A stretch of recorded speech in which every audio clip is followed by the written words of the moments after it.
I'm sure many of you already know that most of the car manufacturers have signed on to put Android in their vehicles. So far, Ford is the only one that I know of that hasn't.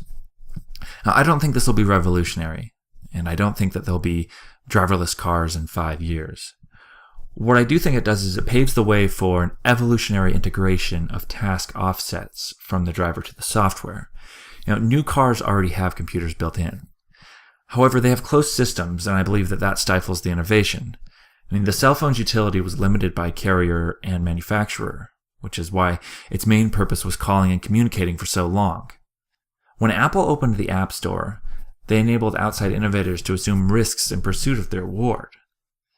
Apps that Apple themselves would not be able to justify producing. Apps like Snapchat you wouldn't know are a good idea until you've actually put them out there and realized how much people utilize it. Apps like Pandora and Maps and even Angry Birds, etc. It goes on. Those are great, but the real power comes from dispersing the risk. For every hit you see in the App Store, there's 10 or 20 others that didn't make any money at all. All the apps that failed to turn profit, those are apps that Apple doesn't have to spend money on trying to develop.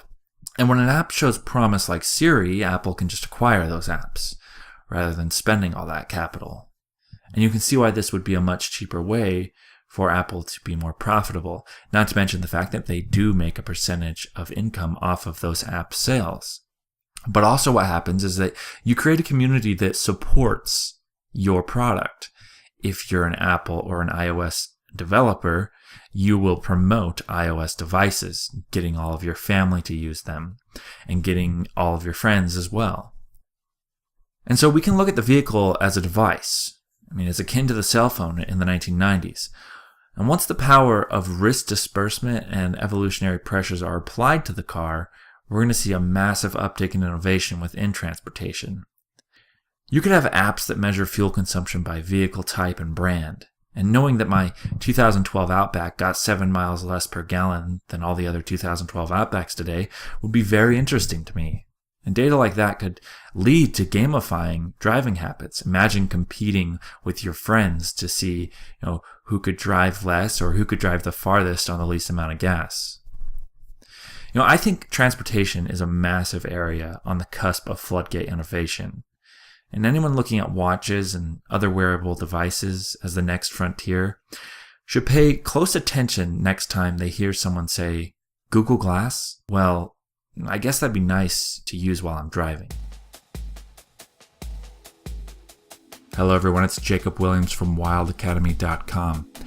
Some of you already follow me on Google+, and you know that I write a daily article either on technology or economics, philosophy. Really, they range the scale of subjects.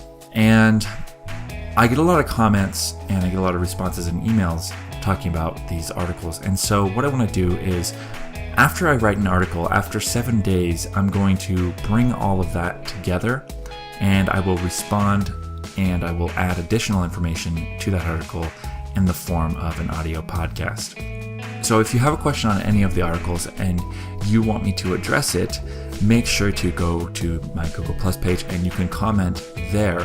If you don't have a Google Plus page, you can always comment either on my YouTube channel or you can just send me an email from WiLDacademy.com.